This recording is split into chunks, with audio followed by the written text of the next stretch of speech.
Welcome to Beyond the Schoolhouse, discovering the best of public, private, and alternative learning. I'm your host, Sarah McCubbin, and on this show, we explore the many ways kids learn inside classrooms, at the kitchen table, online, and beyond.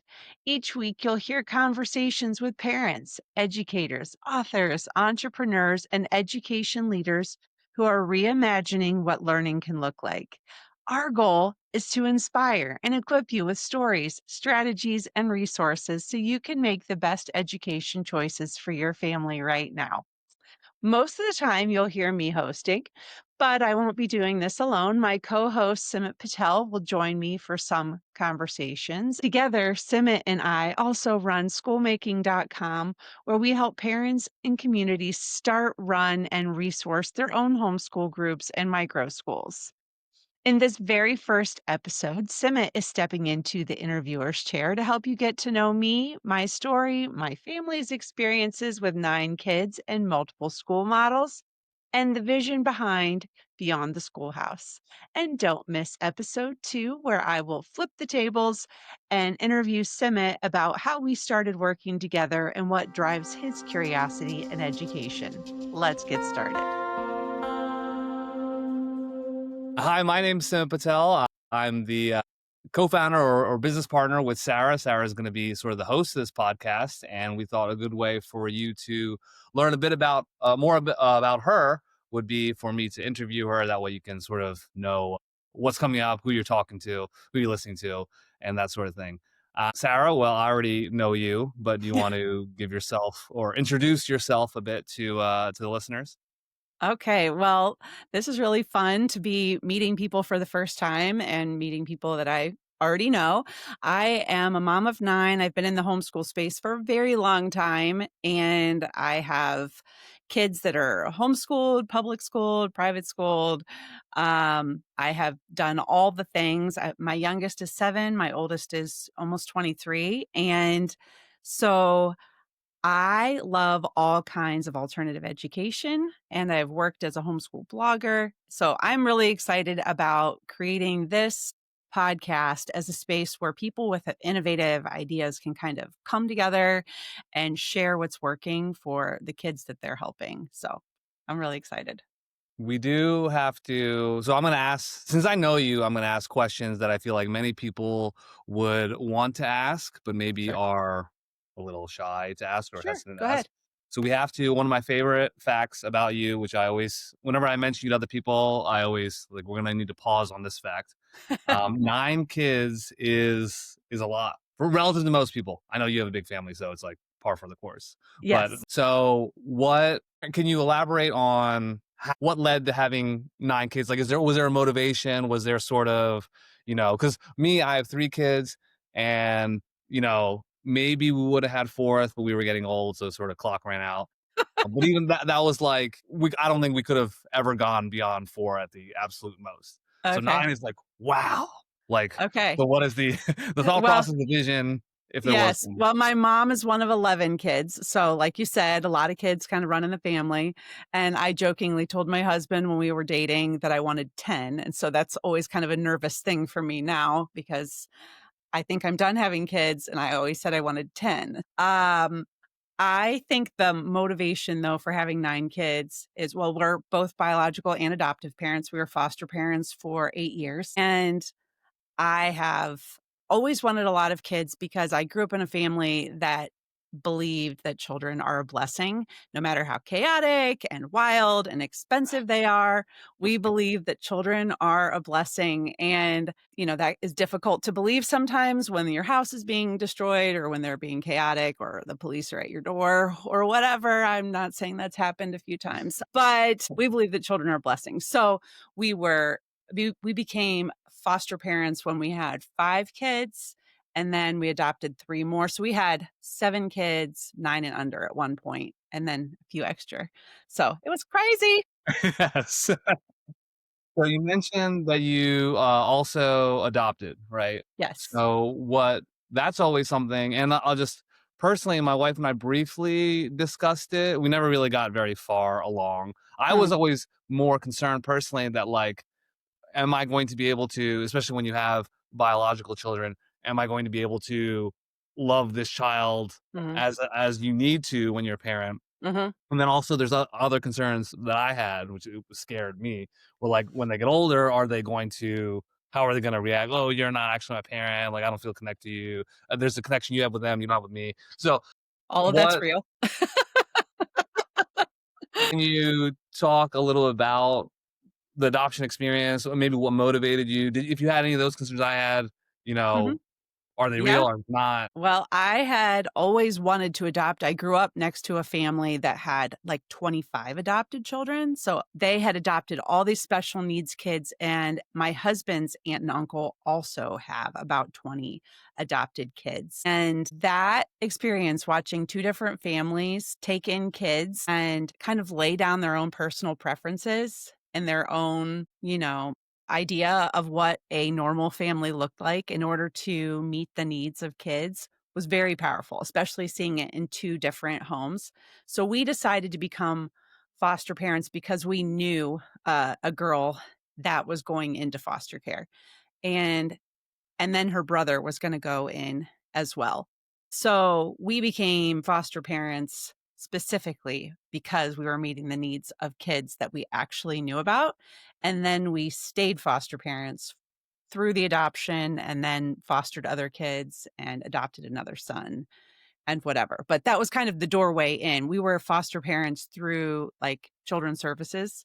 So that's always adventurous. That's a whole other side story. And people who know how chaotic that is to have social workers in your house. Like you're afraid of what they might find. They might judge you. But it was a very life changing experience. I'm really glad we did it, but I don't know if I could do it again. People that are still in the trenches, I admire greatly. So when you what was the when you first adopted? When was the? I actually don't even know the answer to this. So how many did you have? And then the adopted child comes in.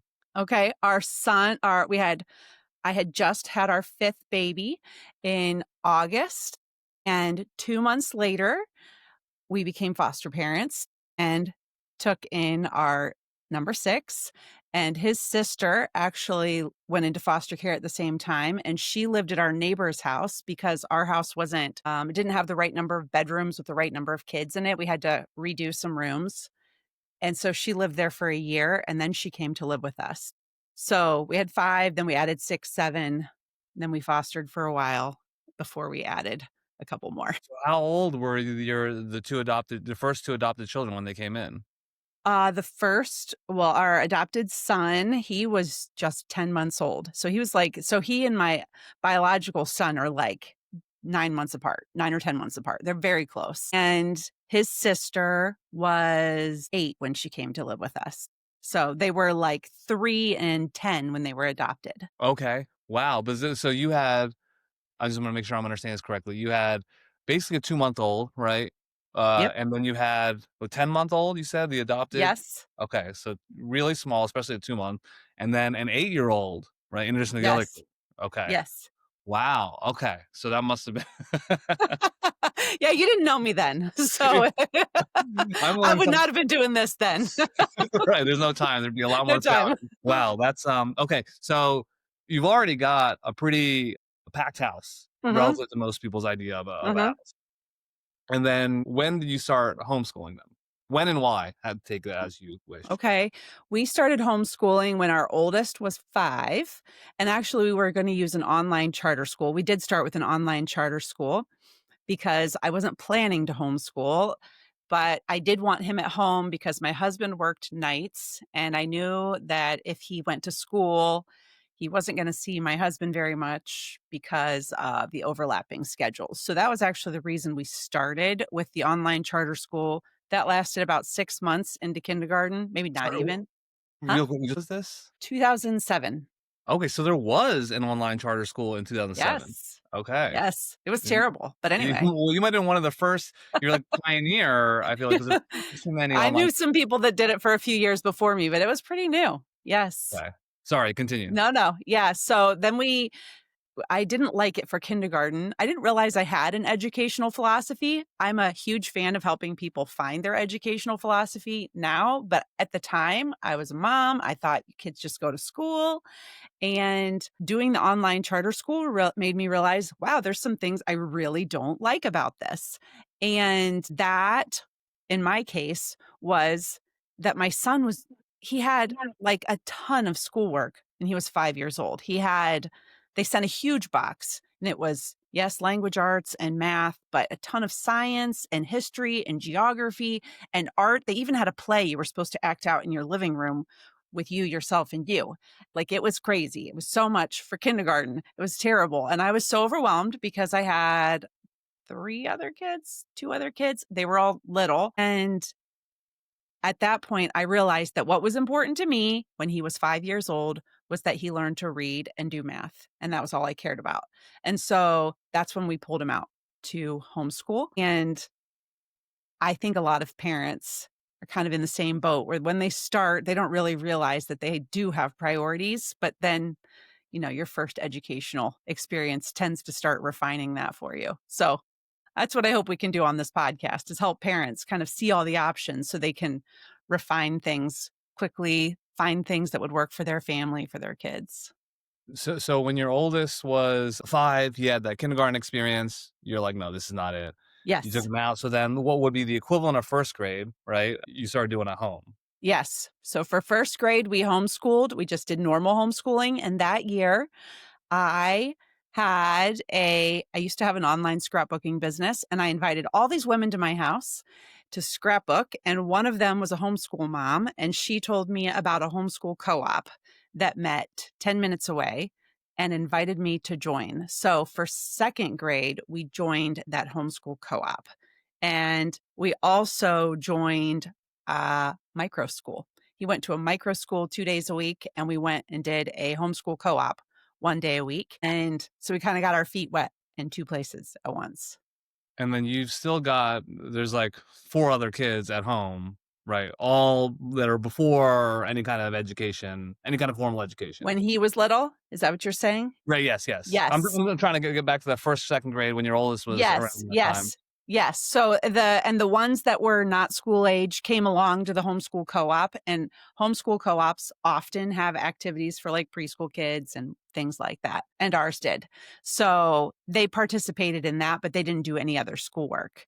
But after the year of the micro school, we just did straight homeschooling with a co-op for a lot of years. Like that was How was this well, it was another? a classical micro school. It was very, very academic. And it was great, but it was about a half hour away from where we lived. And I had little kids at home and, so a lot of driving. And I mean, for him, it was excellent, but it was also a stretch for our budget because, you are paying tuition a couple days a week. And it was very rigorous academically. But again, philosophically, it didn't quite line up with where I wanted all my kids to be and where we were at in our stage of life. So when we did go back to just homeschooling, we kept some of the things, like a lot of memory work. We kept some of the things from the classical school, but then we chose our own curriculum for some other things that maybe weren't our favorite. And you kept going with the co-op, Yes, we kept going with the co-op. We've done that for a really long time. and as the other kids got bigger, and went to the same co-op. Yes, they joined the co-op too. And then, once we had enough of them in the co-op, at that point, it didn't always work perfectly for all the kids, which is how we ended up sending a couple of them to a local private school. And now I have two in private school. I have two of mine have graduated from private school and two graduated as homeschoolers. So we've used kind of a lot of different options. One of my sons did go to public school for a few years. He had a lot of reading problems and they had a good program for helping him. So kind of done all. I do want to get more into those Mhm.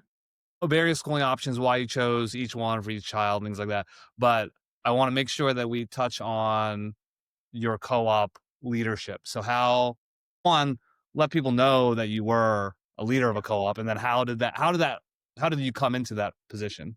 So homeschool co-ops are usually run by volunteers. There are some paid options, but most of the time they're volunteer leaders, volunteer teachers, volunteer helpers. And the co-op that I was in, I think I had been in it about 6 years, and they needed more people to step up onto the board. Actually, it might have been about 4 years. And so I volunteered to join the board. And after a couple of years, that co-op decided to take a sabbatical year and shut down. Everybody was tired. Everybody needed a break. The founder was moving away. So we just decided to shut down for a year. And after being shut down for a year, somebody contacted me in March and said, "Hey, what do you think about starting a co-op for this school year?" Which is insane. To start a program in March and be ready by August is wild. But I usually jump into things way over my head. So that's what I did then. I said, sure.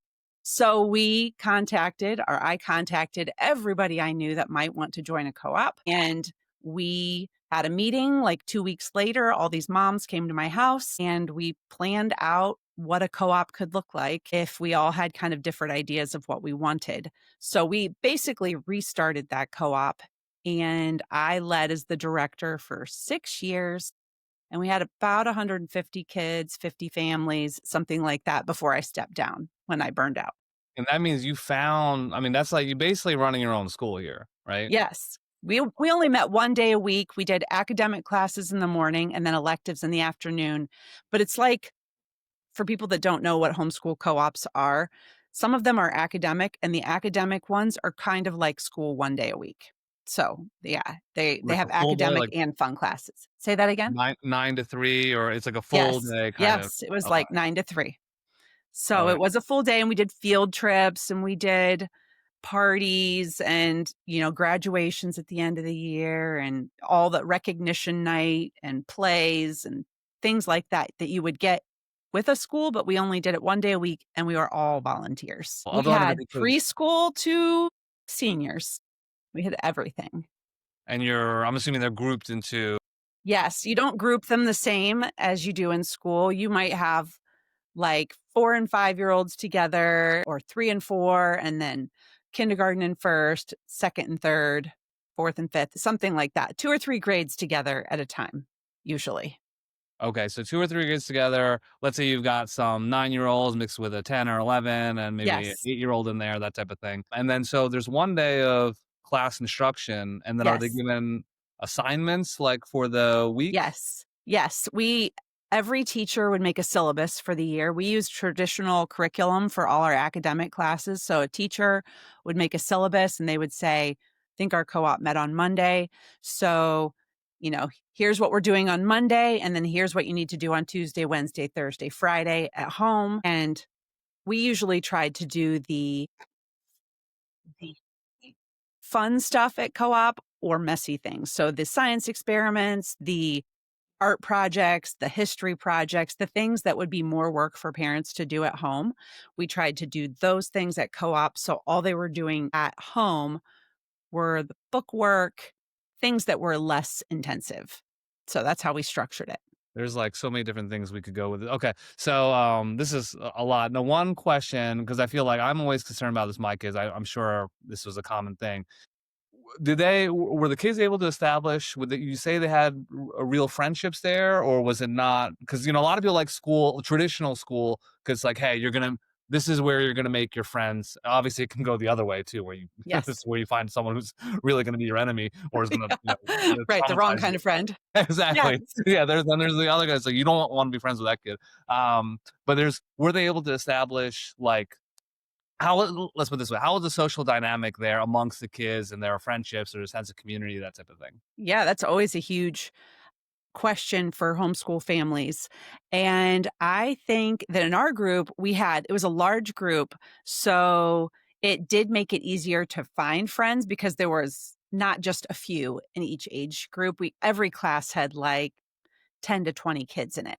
So there were a variety of kids who had different interests. Some families struggled to make friends and some had no problem. And the ones that found it easier to make friends were very intentional about doing activities with the same people more than one time a week. So in our area, there's a Saturday soccer club, and there are tons of homeschoolers in it. So a lot of people in the co-op were also in Saturday soccer. So they would see their kids at co-op, and they would see them at soccer. A lot of the girls were also in dance together. So then they would see each other, Wednesday afternoon at dance or whatever. And some of the kids were in 4 H together. So they might see each other another day of the week, and some went to church together. So the families that found it easiest were the ones that were pretty intentional about overlapping their lives more than one time a week.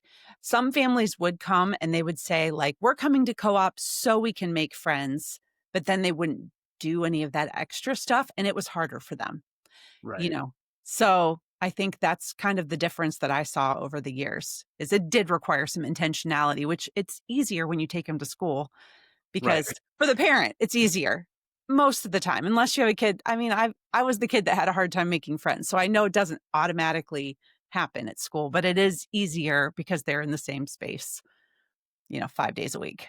Right. And like the parents, either some parents, they're just not good at scheduling the play date, or it's just like aligning everyone's schedule. Hmm. Right. That's the one of the advantages of school is like, all right, if you're in, everyone knows the schedule, everyone's there at the same time. So this is that it reduces the coordination costs kind of substantially. If Yes. you're, although in a way it imposes a different type of coordination cost because then your life revolves around that. Yes. My kids that go to school, I don't, well, I mean, they're high schoolers, so I don't arrange play dates anyway, but they do sports. And that's usually where they overlap their life with kids.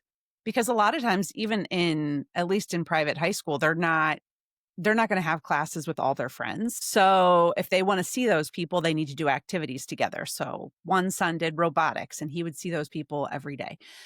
Other sons do football and cross country. And so they see people every day through sports. But we don't usually hang out with those people because, since your kids are in private school, people come from all over. They drive really far. So Yes. their friends might live an hour from us, Right. you know? That's certainly an issue, the radius that it.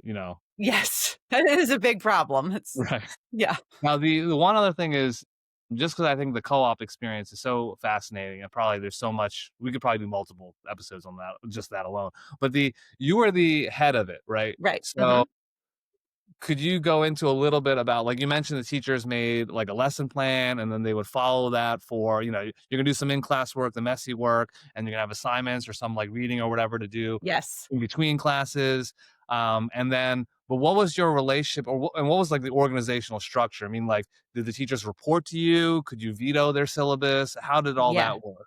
So I was not the only one who was in charge of the co-op. Usually co-ops are a nonprofit. Once they're like big enough to be taking people's money, they need to register with the state as a nonprofit.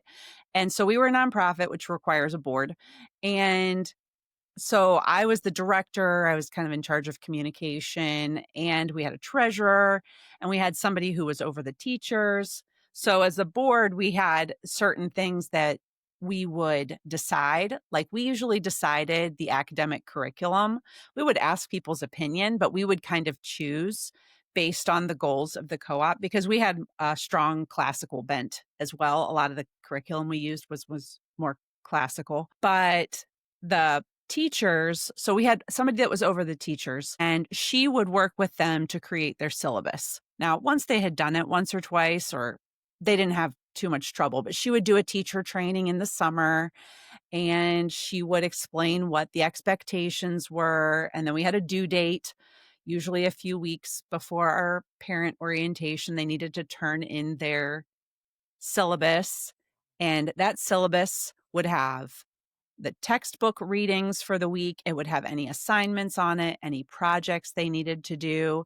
And if they needed to bring anything to class that was special, that would all be on the syllabus for the week. And we had that for everything from preschool to high school. However, the preschool one, most people didn't really look at that much. And something that's different about when your kids go to school, when you homeschool, a lot of kids don't do homework much when they're in elementary school. Like they would come to co-op, do the co-op experience, but they may or may not do the homework. And so some families followed the syllabus and some didn't at home, but it was also to keep the expectations between the teachers and the parents on the same page So everybody knew where the teacher expected to be, you know, in the middle of November or in March or whatever. So it kind of served a dual purpose. Now, they did do homework in middle school and high school. And so those kids followed the syllabus, but it served a purpose, not just for homework, but also for keeping expectations in line. So now, when, like we talked about earlier, some of your kids went to high school Yes. or like a more traditional. Hmm. So when, how did you decide who's going to go to the co-op, who's going to go to high school? How did that decision Okay. work? Well, our first son to go to school was going into fifth grade. And he was a terrible homeschooler. Like, he just like, the strongest image I have of him, he's my football player now who's 6'3" and really strong and muscular and huge. But when he was in fifth grade or going into fifth grade, if you'd ask him to do schoolwork, he'd go out in the front yard with a stick and he'd be swinging a stick around and he was not tuned in. You bring out the school books and he would disappear. It was terrible. Like, and by fifth grade, going into fifth grade, you want them to like know some stuff and have some Right. skills that are like solidifying, and they weren't solidifying. And his cousins were going to a local Waldorf school, which is very outdoorsy, hands-on. He liked the outdoors. He's a very hands-on kid. And so even though philosophically I didn't like completely align with a lot of their beliefs, his cousins were there. And so really, honestly, we prayed about it and it was way more than our budget, but God made a way for us to go for free. So two of our kids ended up going that year. And that was the year of COVID. So we didn't end up staying there because it ended up not being a total great thing. A lot of schools weren't great during COVID, but Yes. that was how we decided. Is it like literally was not working? Homeschooling was not working for him. He wasn't learning and he wasn't thriving either. Like, he wasn't happy. He wasn't excited to learn. We couldn't find what lit him up and made him excited to learn. And there were so many other kids. It's really hard when you have kids going into like high school. You start to like focus all your energy on them. And so the younger kids, sometimes it's hard to focus on everybody all the time. And he was kind of getting lost in the middle. He's the true middle child, number 5. So he was kind of getting lost in the middle. And so we decided, let's try this. And he was excited and he thrived. He did amazing. So, That's interesting. Okay. So it wasn't basically, if I'm understanding correctly, homeschooling was working. Sounds like it was working really well for the other kids. yeah. And then it just wasn't clicking. You couldn't find the way to make it work for him. So then when you're like, all right, let's try school for him. Yes, we couldn't motivate him, which he is very externally motivated. He's motivated by his peers. That's hard to generate in a homeschool experience when you don't have any of your peers there. So as soon as he went to school, he was like, oh, I got to do better because I'll look bad to my teachers, to my peers, to my friends. So I'm going to do better. I'm going to work harder. So that was just hard to replicate in homeschooling. Okay. But the other kids, they didn't have that. No. They had, or you were able to find their intrinsic motivation or Yes. something. And Right. some of Okay. our other kids ended up going to private school later, but it wasn't for that reason. It was like the ones that went during high school, they went because there's a lot of things your older kids want to do. And sometimes the programs that you want or their interests are hard to find in the homeschool community. Like, my daughter wanted to run cross country.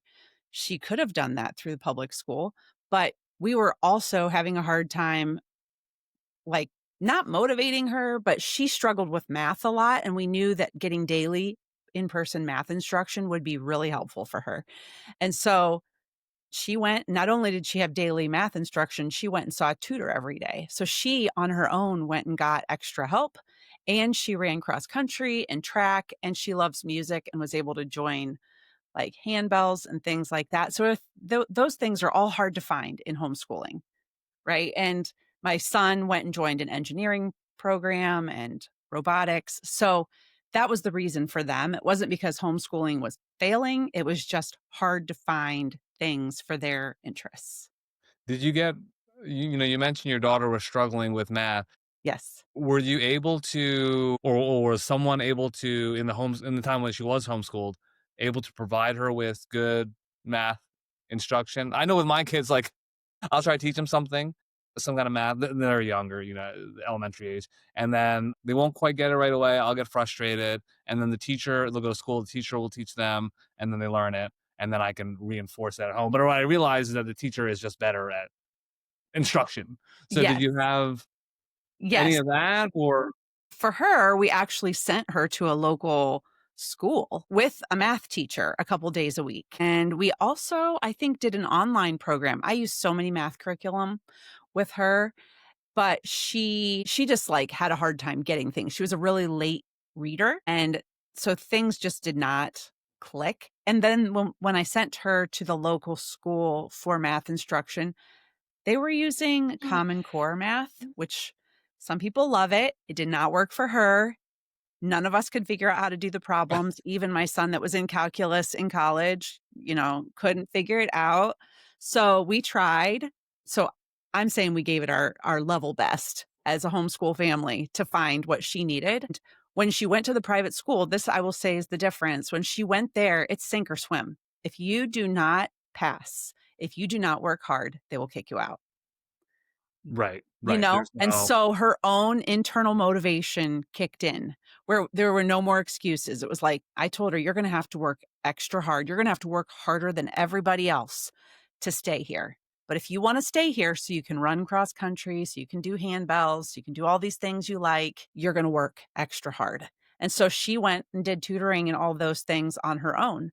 And by her senior year, she was getting straight A's in math. But when she first went there, she had a few D's and F's on her report card from math because she was literally struggling that badly. But she worked through it. So that's the and key. she was like 13 years old when you had that conversation with like, hey, you gotta, if you want to do Sink this or swim. Yeah, yeah, she was 14. okay, okay, So, but that is a conversation I've had with all my kids when they went there. Because inevitably, when your kids go to school, whether it's public school, private school, any school, there's something they don't like. There's going to be a teacher they don't like. There's going to be a class that's extra hard, whatever. And they have to push through that dislike to find a reason why it's still worth working hard. And that school had enough things that they wanted that they were willing to push through. So I think that's really important for kids because, like, quitting isn't an option if you want to stay at this school, right? Like, you right. can't quit your math class and stay at this school. And at 14, she was probably a little more able to understand and grasp the consequences rather than, a 5 year, like if I told my 7-year-old, I don't think she would, No, it wouldn't she's like, click the same way. no, it doesn't click the same way. No, no, no. They have to want something pretty bad. And by high school, they're starting to think beyond high school, hopefully. Oh, Right. And that ties into another point of like, even though you were homeschooling, when you saw, well, one, you tried different curriculum. So I think sometimes, you know, people, even I had this perception since our work, I've learned a bunch, my yeah. horizons have broadened, but a lot of people may have this perception that, homeschooling is just you and the child and a piece of paper Mm, and that's it. When you needed help from a tutor or there's public school resources you could leverage, so you can mhm. sort of mix and match, Yes. create And now there's so many more choices than there were even 18 years ago when I started. Like, there's so many more choices for families who want to mix and match because some states, like even in my local community, if my school district is very welcoming to homeschoolers. I have a friend who put her daughter in public school for 2 classes every morning for kindergarten through 2nd grade. She did reading and math, I think, at public school, and then the mom would come pick her up at, like, 11 in the morning, and then they would go homeschool. And our public school went along with it. She had to get the the superintendent signature for that, but they did. And then she was in a homeschool co-op, and she did a lot of other things. So, between public, private, and homeschool options, people can create a pretty custom education now if they want to. right, right. And there's always online options, or if you want some of Yes. that, you can Yes. basically, if you're whatever your life situation requires, there's probably now more flexibility than maybe ever, at least Right. in our lifetimes. Yes, for sure. There's tons. And sometimes it's just a matter of knowing that you can ask for things that they're not going to offer. Like, the public school does not have that on their website. Like, hey, if you want to come for like 2 hours in the morning you can send your kids. They're not offering that to homeschoolers. She had to go and ask, Right. you know? And so some of this is just building up the confidence to ask for things that would work for you. And yeah, you aren't going to get everything you want, but I always tell my kids I get about 80% of what I want because I'm not afraid to ask for pretty much anything, Right. you know? And knowing what's rights you have, right? If you're Yes, what in the that laws county, are. if you're in Yes. the school. Yes. Cool. Well, I know we have to end soon, so I feel like that was a good spot to stop. Perfect. Unless there's anything else you want to add or anything, or Nope. I'm always a huge advocate though of we're going to air this. It's going to be near the beginning of the school year. And families who, as a homeschool mom, I know you get into the school year and within a month or two, burnout starts to set in. And I'm just saying it's true. And you start to question whether your decision was the right one, whether you can do this. Should you put your kid on the bus? Should you send them to school? And I just want to encourage anyone that's listening to this and they're in that burnout stage that it's okay to slow down and reevaluate where you're at, like at any point in the school year. But just because you feel that way doesn't mean you're actually failing. I always say I am the poster child for imperfect homeschooling, imperfect parenting, and my kids are doing great. My oldest is graduated from college with a software engineering degree. My second son is getting a chemical engineering degree. My daughter's starting college this year for special education. And I wasn't a great homeschool mom. So I just want to encourage people when they feel that way, because I know it's pretty universal, that you aren't failing. So I hope that through this podcast, we actually can continually reinforce that there are all these options. But even when you feel stuck and don't know what the options are for your current season, it doesn't mean you're failing, and it doesn't mean you're messing your kids up. So this was super right. great It's though. parenting in general Yeah. is a marathon. So you're gonna need to pace yourself. Pace You're yourself. not gonna The get long everything right. marathon. Yeah, Long. exactly. Never ending. Never ending. All right. Well, this was great. Thank Yeah, this you. is fun. Thanks so much for listening to Beyond the Schoolhouse. If you enjoyed today's episode, be sure to like, subscribe, and share the podcast so more families can discover new possibilities for learning. And if you're ready to take the next step and start your own homeschool group or micro school, we'd love to help. Just head over to schoolmaking.com and fill out the form. We'll send you tools and guidance to get started. Until next time, remember, learning doesn't just happen in the classroom, it happens everywhere.